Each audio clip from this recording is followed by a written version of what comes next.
Pernah nggak sih kepikiran sebenarnya ide-ide keren tuh datangnya dari mana sih?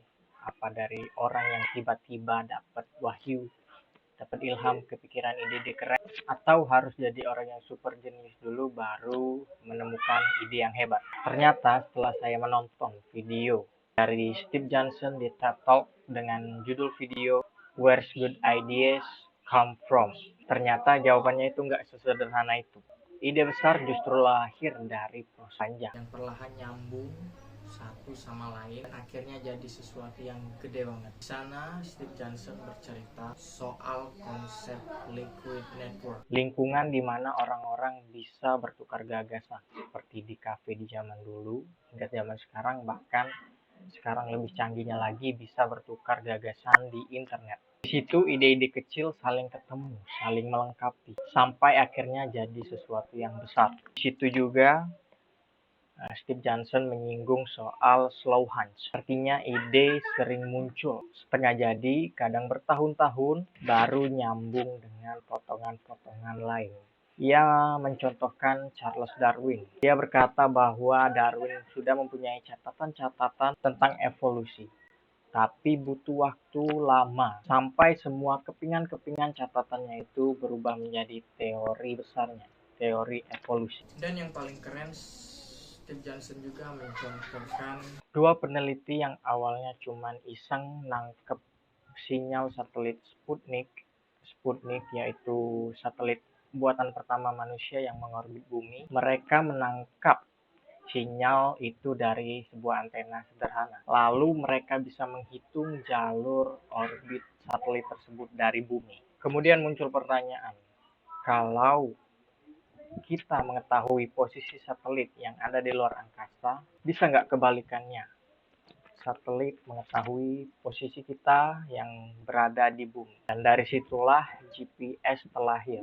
Dan teknologi itu digunakan hampir setiap hari oleh manusia. Dan baru-baru ini juga saya belajar apa itu inovasi. Dan dari video Steve Johnson tadi menambah pengetahuan tentang dari mana inovasi itu dihasilkan. Inovasi bukan sekedar menemukan hal baru, tapi kemampuan menghubungkan ide-ide lama, memanfaatkan pengetahuan yang ada, dan melahirkan solusi yang bermanfaat. Kadang bentuknya kecil, kadang radikal, tapi semua berangkat dari proses kreatif yang terus berkembang. Kalau bisa kita analogikan itu seperti satu keping Lego.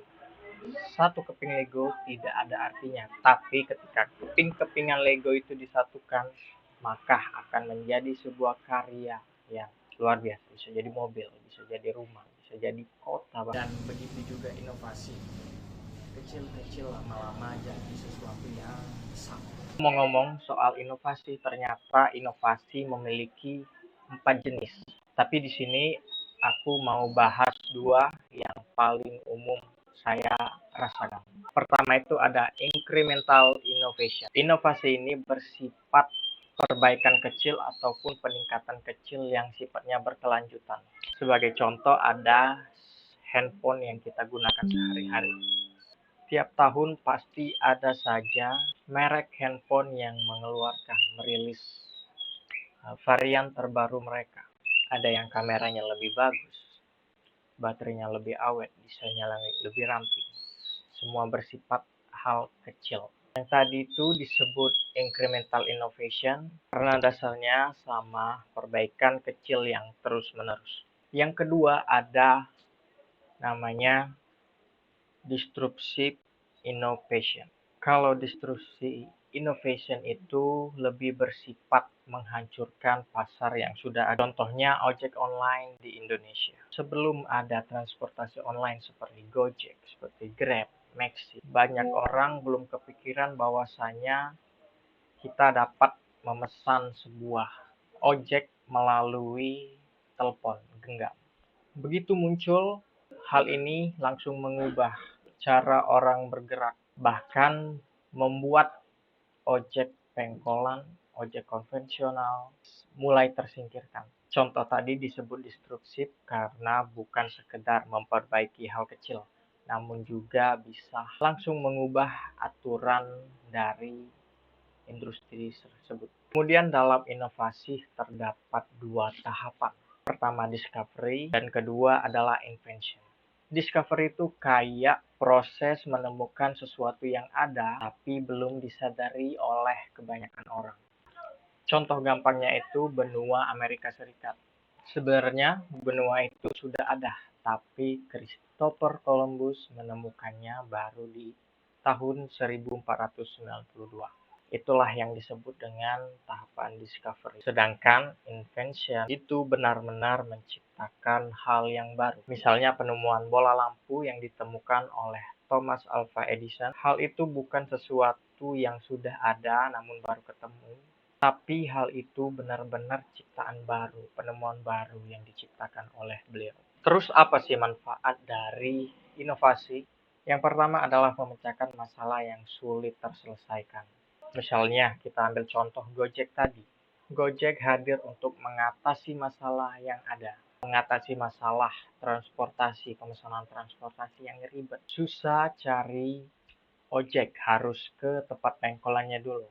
Sekarang cukup lewat aplikasi dan kita sudah bisa memesan ojek secara ringkas dan mudah.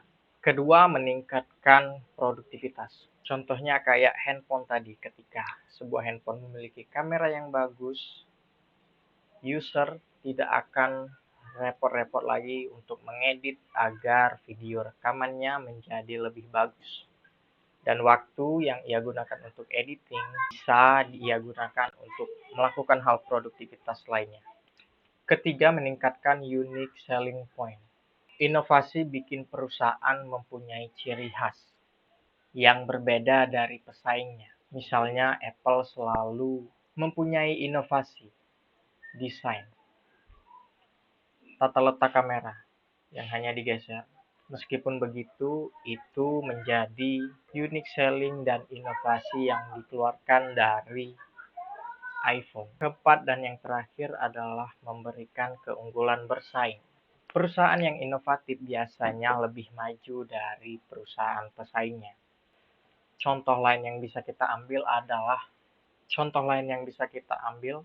adalah Netflix yang berani masuk ke streaming lebih dulu dibanding TV kabel. Hasilnya mereka bisa menjadi pemain industri yang dominan. Jadi intinya inovasi itu kayak bensin untuk melakukan kemajuan. Tanpa inovasi, mungkin kita masih stuck di tempat yang sama. Tapi dengan inovasi, masalah bisa terpecah. Hidup jadi lebih produktif dan bisnis bisa terus memiliki daya saing. Pertanyaannya sekarang, kita mau jadi penonton aja atau ikut andil jadi bagian orang-orang yang terus berinovasi?